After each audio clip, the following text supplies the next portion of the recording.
et une puissance. Le péché a renversé mes décisions. Toutes mes décisions sont tombées. Je ne pouvais plus faire autrement. Je me suis retrouvé en train de coucher avec les filles. Une première, une deuxième. Après, le vin est venu. J'ai bu le vin. Je m'asseyais dans un bar. Je prends 7, 8, 9, 10 bouteilles et je buvais la musique.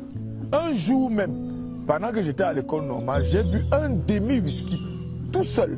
Une demi-bouteille de whisky. Et je suis rentré ce jour-là complètement ivre. Et on est venu dire à ma mère que son fils est en train de diriger la circulation. Donc je bloquais la route, empêchant les voitures de passer. J'étais totalement ivre. Je ne peux pas compter le nombre de fois où on m'a transporté dans la brouette, transporté dans la voiture pour me ramener à la maison. Un garçon de 23 ans qui était déjà un ivrogne. L'ivrognerie est entrée, le vol a continué et l'immoralité sexuelle a pris corps. J'ai commencé à sortir avec les filles, coucher avec les filles. C'était une vie pénible. J'étais déçu par moi-même. Je savais que ce n'était pas une bonne chose. J'allais dans les balles, dans les boîtes de nuit. Et je me suis rendu compte à un moment donné que toutes ces responsabilités, les décisions que j'avais prises avaient été renversées tous. Je voulais dire que le péché, c'est une puissance. Je savais que ma force, ma volonté, ma décision n'était pas capable de mettre fin à la puissance du péché. Mais ça ne faisait que grandir comme un hydre. Le vin, l'alcoolisme, le vol, l'immoralité. Et un jour même, je suis allé chez un guérisseur qui m'a mis 81 traits sur le corps pour me blinder contre les attaques de sorcellerie de mon grand-père. J'arrive donc à Berthoud en 1995. Entre-temps, ma femme avait donné sa vie au Seigneur. Elle avait cru. Parce qu'elle était à Yaoundé pendant que j'étais en Vomeka. Et je la trompais. Quand elle a eu sa première grossesse, elle voulait me rendre visite en Vomeka. Je suis allé voir mon ami qui était médecin. J'ai imposé qu'elle fasse ses visites chez mon ami qui est médecin. Et j'ai dit à mon ami, prescris-lui les médicaments et dis-lui qu'elle ne doit jamais voyager. Parce qu'il ne voulait pas qu'elle me trouve en Vomeka. Parce que j'avais une autre femme, d'autres femmes en Vomeka. J'avais une double vie. Parfois, on lui disait que je suis à Yaoundé.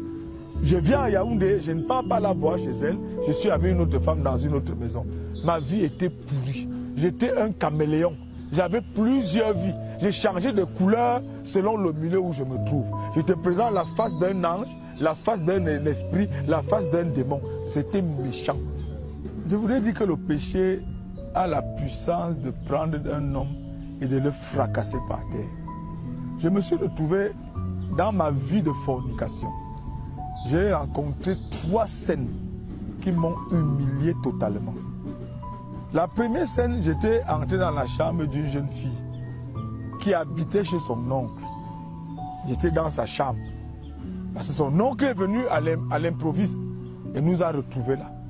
Je suis entré sous le lit. Je me suis accroché sous les planchers du lit comme un araignée.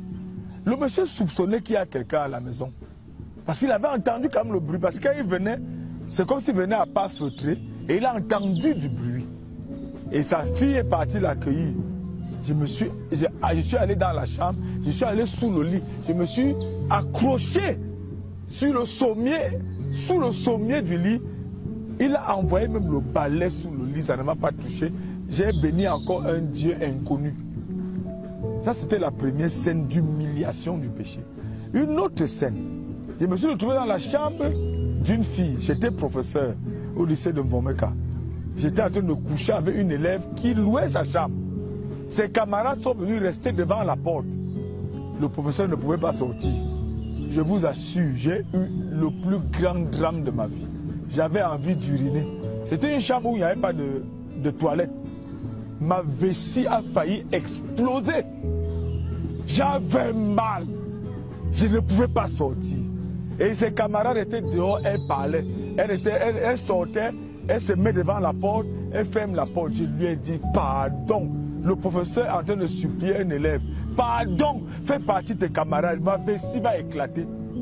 Quand ses camarades sont partis, je suis sorti en courant, allé derrière la maison, j'ai uriné le sang.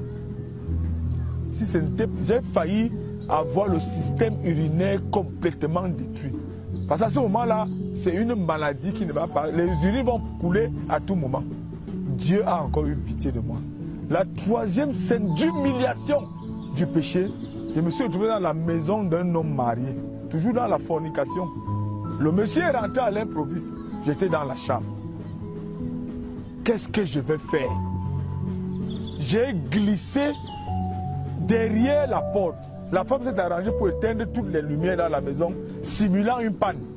J'ai longé le mur comme une ombre, comme un papier, glissant le long du mur et fui par la porte de derrière pour partir. Quand je suis arrivé chez moi ce jour-là, je me suis demandé, oh Dieu, un Dieu inconnu, qu'est-ce que ça signifie? À part l'humiliation du péché, on m'a attrapé en train de voler dans un magasin. L'humiliation du péché, je me suis retrouvé en train d'être assis chez un guérisseur qui est en train de me faire boire les urines, boire les écorces parce que j'étais en train de me faire blinder. Je vous assure, le péché prend l'homme et le fracasse.